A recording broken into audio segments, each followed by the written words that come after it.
Ok. Alors, diapo suivante. Donc, 3 petites questions. Je vous ai remis ici la composition de la gélose RPF, telle qu'on vient de la voir. Vous allez donc m'indiquer, on va demander ça, qui j'ai pas trop embêté encore, Lucas. Tu vas m'écrire l'aspect des colonies de Staphylococcus aureus coagulans plus sur ce milieu du coup RPF. Donc à ton avis, ça va ressembler à quoi une colonie de Staph aureus sur ce milieu?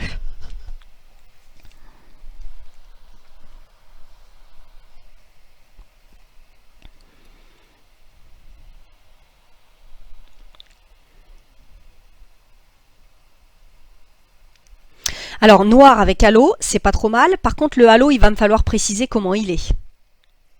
C'est ça qui m'intéresse. Parce que des halos, il est translucide, il est opaque, comment il va être? Halo clair, est-ce que tout le monde est d'accord? D'accord, pas d'accord avec Lucas?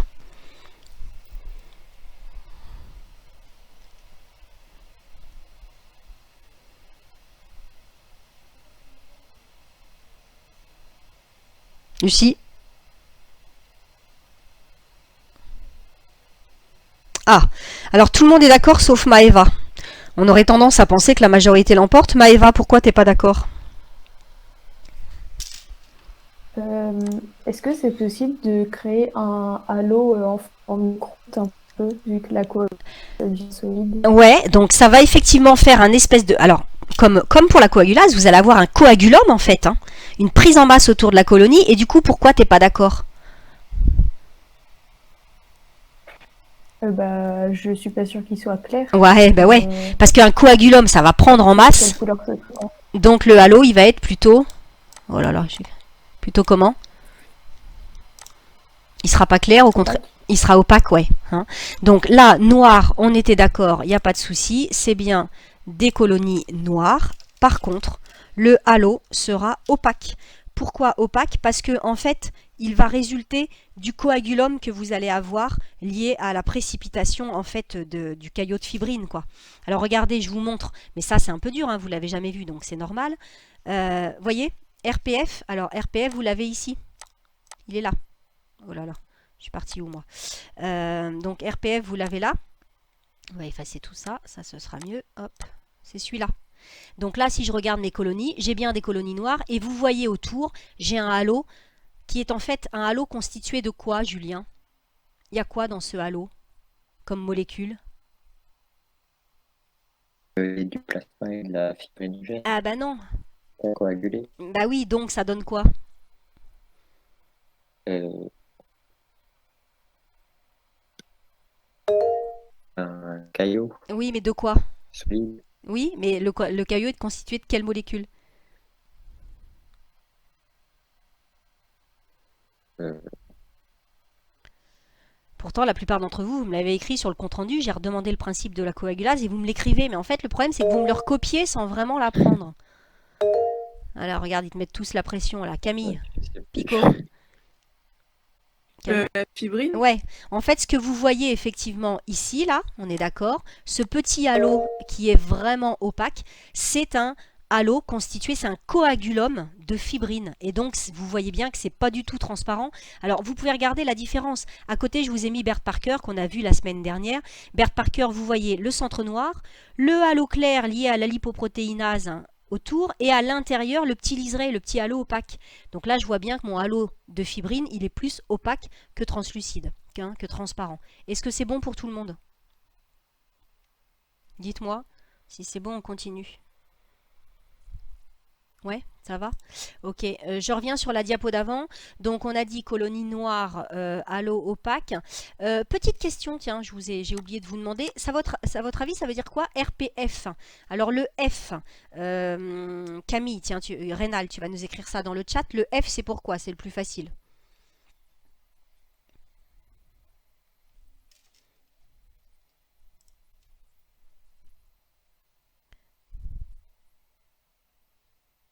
Ouais, c'est pour fibrinogène. Je répète, qu'il y a tel quel dans le fibrinogène bovin, mais vous en avez aussi dans le plasma. Donc F pour fibrinogène et RP. Alors le P, là aussi c'est facile, c'est pour, vous l'aurez compris, plasma. Et R, c'est de l'anglais, c'est lapin en anglais. Qui m'écrit comment on dit lapin en anglais? Rabbit, exactement. Hein, donc, rabbit, plasma fibrinogène. Donc là, hein, c'est simplement le nom de la gélose, c'est bien pour spécifier que vous allez pouvoir lire la coagulase ici sur cette gélose. Deuxième question. Expliquez pourquoi il n'y a pas de jaune d'œuf, du coup, dans le milieu RPF. Mélissa, est-ce que tu peux nous dire ça? Parce que c'est pas un hasard. Hein.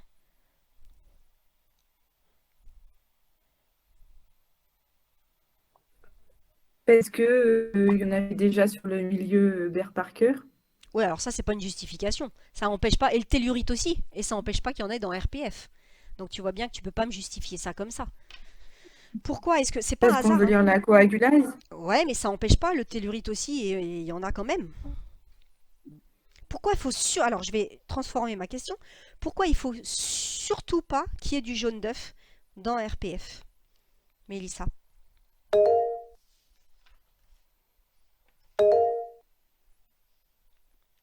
Non, tu vois pas? Arthur, alors. Non. Par rapport au halo, C'est-à-dire, développe. bah, si on met du jaune d'œuf, on va avoir les halos concernant la lipoprotéinase et la lécitinase. Et donc? Donc on verra pas celui de la coagulase. Exactement. C'est-à-dire que le halo opaque que vous avez, vous n'allez pas savoir s'il provient de la lécitinase, parce que je vous rappelle que c'est elle qui donne hein, le halo opaque, ou bien de la coagulase. Donc ce ne sera plus du tout lisible. Donc là, hein, c'est vraiment important de ne pas mettre de jaune d'œuf dans cette gélose pour pas confondre la lécitinase avec la coagulase, puisque l'effet est le même, c'est-à-dire d'obtenir un halo opaque. Regardez ici, halo opaque, et là, le petit halo opaque que vous avez autour de la colonie. D'accord? Est-ce que ça va? C'est clair? Dites-moi. Ok. Dernière question. Expliquez l'avantage que présente cette méthode, c'est-à-dire lorsque on étale sur le milieu RPF, par rapport à la précédente. Eva. C'est plus rapide. Du coup, on n'a pas besoin de faire le test après Bear Parker. Exactement. Le test sera déjà fait sur RPF. Exactement. Hein, tout à l'heure, en fait, je l'ai mis quand j'ai fait tout simplement avec mon petit crayon là. J'ai pris les 3 étapes, j'ai fait une accolade et je vous ai dit, eh bien, à la place, on vient faire un étalement sur Bear Parker. En fait, à la place, on squeeze du coup, bon, l'étalement, on en fait un, mais on n'a pas besoin des 24 heures de culture en BCC et on n'a pas besoin derrière de faire la coagulase puisque la coagulase se fait directement sur cette gélose RPF. Alors, on dit que la coagulase, ça je vais l'écrire aussi ici, la coagulase, la lecture de la coagulase se fait en fait ce qu'on appelle in situ. In situ, ça veut dire en place, ça veut dire directement dans la gélose. Donc effectivement, c'est vraiment un gain de temps très important lorsqu'on fait un dénombrement de Staphylococcus aureus. Est-ce que ça va?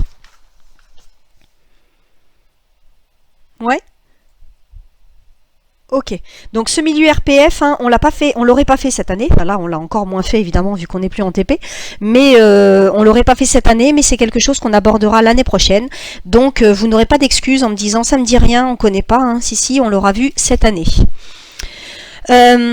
Donc là, on conclurait hein, sur le nombre voilà, obtenu de colonies. Et puis, alors attention parce que j'ai eu des erreurs d'ailleurs sur le corrigé. Là, j'espère que vous l'avez bien regardé. Il y a eu des erreurs sur les formules littérales, notamment beaucoup d'erreurs sur le volume. Le volume, c'était bien 1 ml. Alors peut-être certains ont trouvé ça bizarre, mais en fait, quand on étale 1 ml, on le fait sur 3 boîtes. C'est-à-dire qu'on répartit les 1 ml sur 3 boîtes. Certains m'ont dit 0,1. Non, c'était bien marqué 1 ml dans le proto, hein, donc il y a eu des petites erreurs du coup de ce côté-là. Donc voilà, on ferait la lecture, on conclurait, et on conclurait sur l'hygiène du procédé. Ça, on l'a vu. Alors, avant de vous laisser, hein, parce que ça va être une séance assez courte, je vous ai dit qu'à la rentrée, on travaillerait sur la recherche de salmonelle. Donc, je voudrais juste vous présenter les grandes étapes de la recherche des salmonelles en alimentaire et vous allez bosser dessus. Je suis en train de vous faire un petit test là qui n'est pas terminé, qui ne sera pas un test Socrative hein, pour changer un peu. Là, je l'ai mis sur Moodle. Ça permet de faire des questions de nature un peu différente. Donc là, je vous présente les 4 grandes étapes. Alors, la première étape, vous la connaissez déjà. En fait, ça va porter le même nom, même si ce n'est pas la même chose. C'est une étape de pré-enrichissement. Donc, c'est exactement le même rôle, hein, c'est revivifier les germes qui sont présents dans l'aliment, dont les salmonelles. Ensuite, deuxième étape, vous allez avoir une étape d'enrichissement, mais évidemment que les milieux qu'on a vus jusqu'à présent pour les staphes ne vont pas être utilisés pour les salmonelles. Est-ce que vous vous rappelez, Julien, le nom du milieu qu'on utilisait pour faire un enrichissement lorsqu'on fait une recherche de staph? Tu peux me le dire à l'oral, hein, Julien. Quel bouillon d'enrichissement on utilisait? Non, je m'en souviens plus. Alors? Oui, Arthur? Chapman? Oui, on utilisait Chapman. Il est bien évident que dans ce cas-là, vous n'allez pas utiliser le bouillon de Chapman. Vous voulez détecter des salmonelles, elles ne vont pas pousser dans Chapman. Donc vous allez voir pendant les vacances, vous allez étudier les documents que vous avez déjà en fait, qui vont permettre d'utiliser des milieux spécifiques qui vont permettre d'enrichir, c'est-à-dire d'augmenter la proportion des salmonelles. Donc vous aurez des petites questions là-dessus sur le test évidemment. Troisième étape, c'est comme pour les staphs en fait, c'est derrière on isole. Évidemment pas sur les mêmes milieux que les staphs, là on vient de voir Bert Parker, RPF, là vous allez avoir des milieux d'isolement qui sont spécifiques des salmonella, sur lesquels je vais vous demander de travailler aussi et puis on complétera à la rentrée. Et enfin, dernière étape, c'est un peu comme pour les staphs, on identifiait par la coagulase, et bien là on va faire aussi une identification biochimique, donc être sûr que les colonies suspectes qu'on a repérées sur les milieux sont bien des colonies de salmonella, et on va plus loin parce que là on fait des recherches d'antigènes. Voilà, donc ça c'est la petite chose qui est gênante, je vous le dis, il n'y a pas grand chose qu'on n'aura pas fait là, qui soit vraiment gênant pour la deuxième année. Ça me gêne un peu qu'on n'ait pas fait de sérotypage. Donc on verra si jamais vous revenez avant de partir en stage, si j'ai le temps, mais bon il y a autre chose à faire, peut-être on fera un petit sérotypage parce que ça va manquer. Donc voilà les 4 grandes étapes de cette recherche. Donc là, ce que je vais vous demander pendant les vacances, mais je l'ai déjà mis sur Pronote, c'est de travailler sur les documents de Salmonella qui sont en fait les documents annexes au protocole. Le protocole, je vous rappelle qu'il est sur Moodle. Est-ce que vous avez la possibilité d'imprimer? Est-ce que c'est déjà fait? D'accord, pas d'accord? Non, il y en a, ouais, je m'en doute, c'est logique. Donc, bon, là, il faudra travailler à partir des documents en version informatique, mais bon, ça ne vous empêchera pas. Mais c'est vrai que c'est plus simple souvent de l'avoir sous les yeux.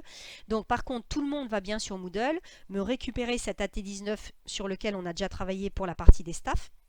J'ai noté donc sur Pronote, travailler les documents annexes de Salmonella.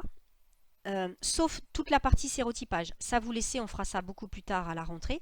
Et puis je vais, c'est pas terminé, mais je suis en train de mettre un test en ligne là sur Moodle, toujours pareil, section AT19, pour vous faire travailler là-dessus. Alors il n'y a pas de temps, c'est pas noté, enfin voilà, l'idée c'est d'avoir déjà bien lu les documents et de faire ce test avec le document sous les yeux. C'est pour ça que je vous disais c'est plus facile évidemment quand on les a imprimés. Mais c'est pour vous faire en fait travailler en autonomie et je reviendrai là-dessus. On se fera 2 séances de cours virtuels à la rentrée, comme d'habitude, une petite heure le lundi et une petite heure le jeudi. Est-ce que ça c'est compris? Est-ce que ça vous va? Enfin cela dit, si ça vous va pas, vous n'allez pas avoir le choix quand même.